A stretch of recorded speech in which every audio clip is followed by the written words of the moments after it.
Olá pessoal, tudo bem, gente?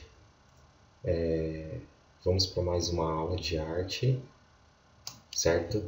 Só que agora nós vamos falar do movimento barroco no Brasil, certo? Nós já vimos esse movimento na Europa, né? Ele acontecendo lá na Itália a partir da segunda metade do século XVI, né? Tendo seu grande destaque no século XVII e indo aí até lapsos, né, temporais entre esse século XVII e o século XVIII, correto?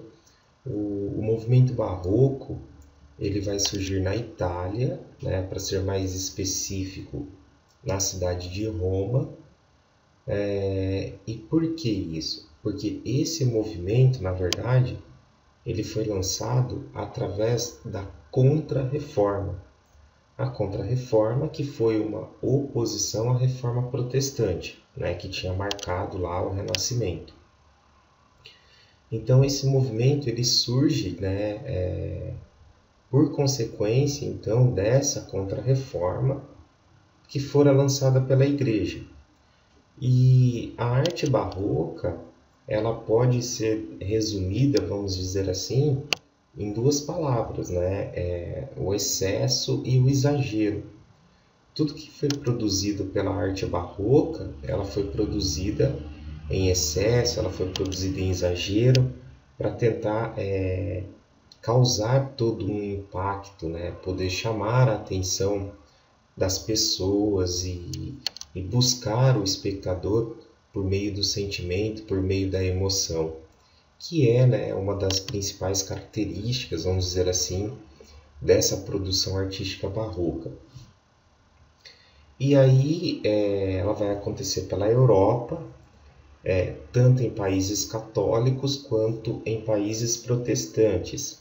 E aí ela vai tratar de temas religiosos e também cenas do cotidiano. Por exemplo, né, o barroco nos países católicos, lá marcando os séculos passados. Itália, Espanha, França, Portugal. Né? Aí você pega aqui o Brasil, você tem um barroco religioso. Agora, quando você pega o barroco em países protestantes, como Holanda, Bélgica, Inglaterra, você tem um barroco que retrata o cotidiano. Né? Então, há uma diferença aí. E no Brasil, o estilo chega com os jesuítas, né, na época da colonização do país, sendo uma das ferramentas de catequização dos índios, né, e posteriormente, depois dos escravos. Foi mais vista na arte sacra, ou seja, né, nessa arte religiosa, por meio das pinturas, das esculturas e decorações, que esse estilo ele vai ganhando espaço. E na arquitetura da época, né, foi fortemente presente nas igrejas, né, construídas pelo catolicismo.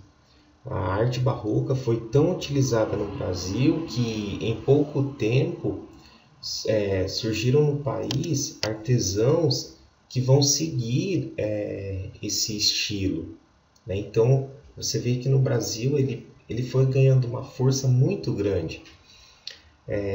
O barroco no Brasil ele vai ser marcado pela expulsão definitiva dos franceses em 1615, pelas invasões holandesas na Bahia em 1624 e em Pernambuco nos anos de 1630.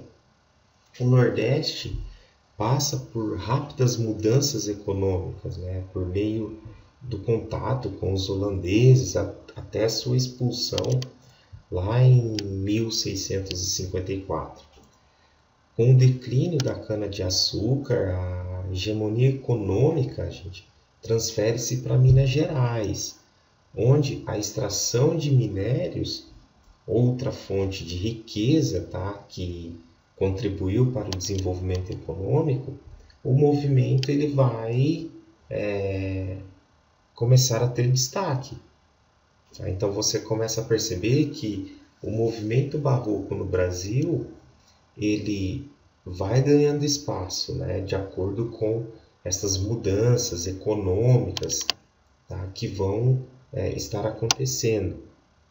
O barroco no Brasil foi o movimento artístico mais importante do período colonial. Tá? Isso é importante vocês terem em mente. Colocando em ascensão o que? O catolicismo, a fé. Então, vamos lá. Pô, no Brasil, esse barroco ele teve um caráter o quê? Um caráter religioso. Correto? E o que mais que nós podemos pensar que envolve, né, essa questão?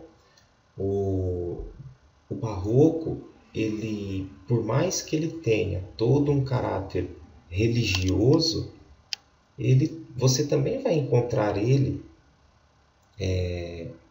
como uma forma decorativa, tá? No Brasil. E é engraçado que no Brasil o barroco e o rococó, vamos dizer assim, eles acontecem juntos, tá? Eles vão acontecer juntos, porque lá na Europa, né, quando o barroco ele vem para o Brasil, lá na Europa você já tem esse barroco, né, acontecendo e novas ideias vão estar surgindo, como vai ser o caso do rococó. E historicamente, a gente pensa assim, o barroco ele nasceu da crise de valores renascentistas, né, ocasionada pelas lutas religiosas e pela crise econômica vivida em consequência da falência do comércio com o Oriente. Foi uma tendência artística que se desenvolveu primeiramente nas artes plásticas, tá? Pintura, escultura, vamos colocar a arquitetura também, e depois se manifestou na literatura, no teatro e na música. Sempre pensando da seguinte forma, você tem uma arte que ela envolve o sentimento, a emoção, ela é uma arte em excesso, em exagero, rebuscada, muito ornamentada, correto? Os artistas barrocos foram patrocinados pelos monarcas, burgueses e pelo clero, né? As obras de pintura e escultura desse período são rebuscadas, detalhadas e expressam as emoções da vida e do ser humano. O fim do barroco é chamado de rococó, é quando você tem essa transição. Isso acontece no século XVIII, né? E aí você vai perceber que o rococó ele vai ser uma oposição ao movimento barroco. Enquanto no barroco você tem cores fortes, intensas, carregadas, no rococó você vai encontrar tons claros, suaves, chamados de tons pastéis, né? Enquanto no barroco as linhas espiraladas, sinuosas, elas são bem marcantes, no rococó essas linhas vão ser muito mais delicadas, muito mais sutis, tá? E no Brasil o barroco foi diretamente influenciado pelo barroco português, né? Porém com o tempo foi assumindo as suas próprias características. A grande produção artística ocorreu nas cidades de Minas Gerais, isso é bem importante, tá, gente? No chamado século do ouro, lá no século XVIII. E o principal representante do barroco mineiro, né, foi o escultor e arquiteto conhecido como Aleijadinho, né, Antônio Francisco Lisboa, e as suas obras de forte caráter religioso, né, e feitas em madeira e principalmente a pedra-sabão, tá, que é uma das matérias-primas muito utilizadas pelo barroco. Tá? Outro importante artista vai ser o pintor Manuel da Costa Taide, né?